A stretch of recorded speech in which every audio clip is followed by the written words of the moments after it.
Hello आर्मीज, स्वागत है आपका हमारी स्पेशल बीटीएस मेंबर सीरीज के डे 7 में।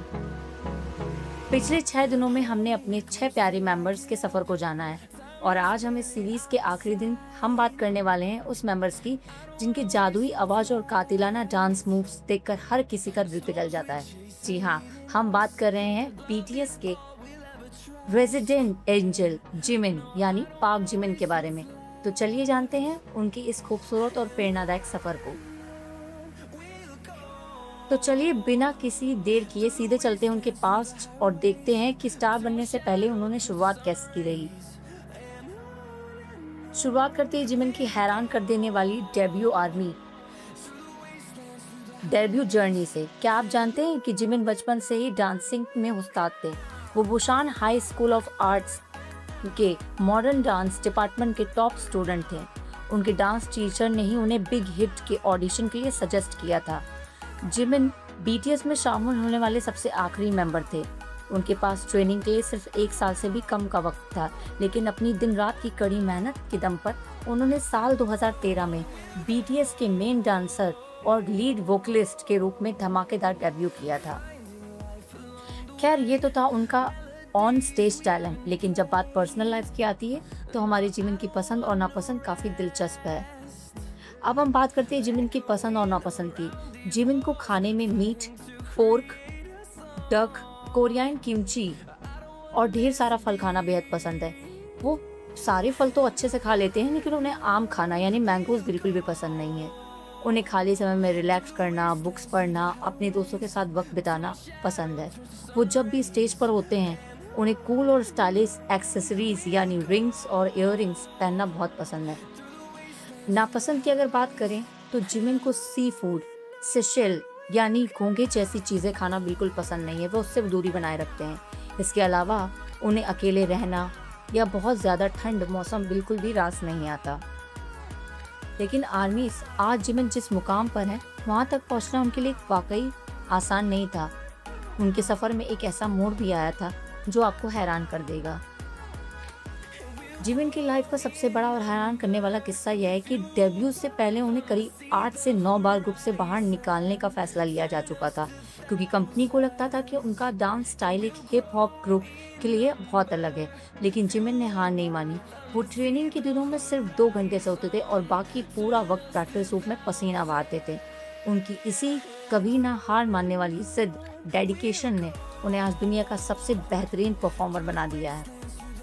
आर्मीज, तो आप एक जिमिन के लाइफ के एक फनी और मोटिवेशन किस्से की बात करते हैं। जिमिन की एक और बात फैंस को बहुत हंसाती है और इंस्पायर भी करती है।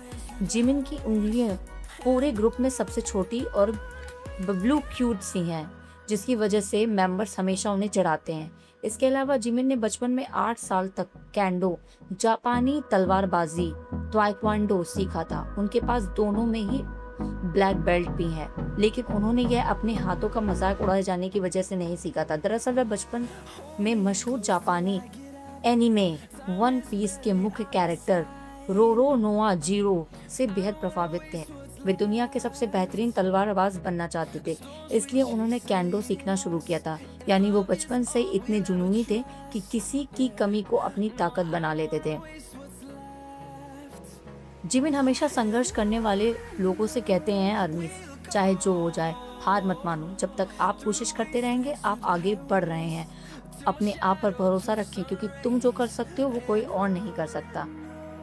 अपने इसी फिक्रमंद और प्यारे स्वभाव की वजह से जिमिन सिर्फ फैंस के ही नहीं बल्कि अपने बाकी 6 भाइयों के भी सबसे चहेते हैं।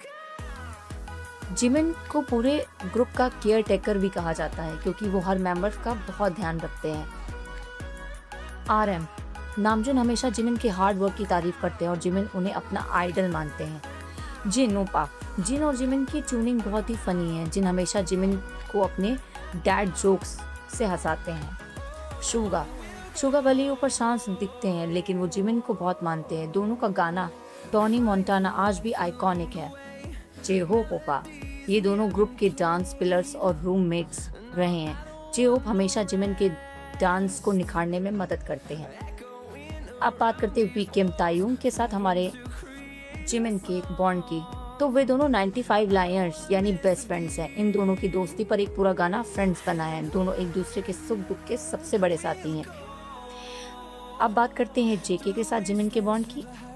तो जीकुक का बॉन्ड बुसान के ये दोनों भाई एक दूसरे को बहुत चिढ़ाते हैं, लेकिन जंगकुक हमेशा अपने जिमिन ह्यूंग को बहुत केयर करते हैं।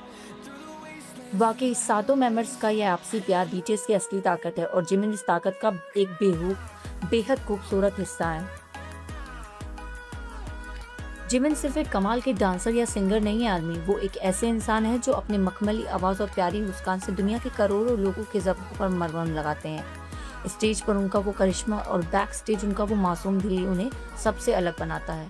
तो आर्मी, हमारी 7 दिन की इस खूबसूरत बीटीएस मेंबर सीरीज का सफ़र यहीं ख़त्म होता है। जिमिन की इस कभी ना हार मानने वाली कहानी में क्या आपके दिल को छुआ? कमेंट में अपने सारे पर्पल हार्ट्स बरसा दीजिए और मुझे ज़रूर बताइएगा आपको यह पूरी सीरीज़ कैसी लगी। लेकिन हाँ आर्मीज़, अब आप लोगों के लिए एक छोटा सा सरप्राइज़ है। ये सीरीज़ भले यहीं ख़त्म हो गई हो, हमारी बीटीएस मेंबर सीरीज़, लेकिन मैंने सोचा है कि मैं एक बहुत जल्दी एक स्पेशल वीडियो लेकर आने वाली हूँ जिसमें हम बात करेंगे बीटीएस मेंबर के मिलिट्री सर्विस में जाने के पहले और उनके आने के बाद के कुछ बेहद इमोशनल और यादगार मोमेंट्स के बारे में। क्योंकि हमारी इस वीडियोस में हमने उनके आर्मी में जाने के टाइम की कोई भी बात नहीं की है, जो बीटीएस मेंबर की लाइफ का सबसे बड़ा टर्निंग पॉइंट रहा है। उस पर हम गहराई से बात करेंगे। तो उस पर मैं एक बिल्कुल अलग से शानदार वीडियो लेकर आने वाली हूँ। आई होप आपको ये वीडियो बहुत पसंद आएगा। तो आर्मी, इस चैनल को लाइक और सब्सक्राइब करना मत भूलें। मिलते हैं अगले किसी धमाकेदार वीडियो में। तब तक के लिए आयुंग आर्मी पोरा है, वी ऑलवेज पर्पल यू।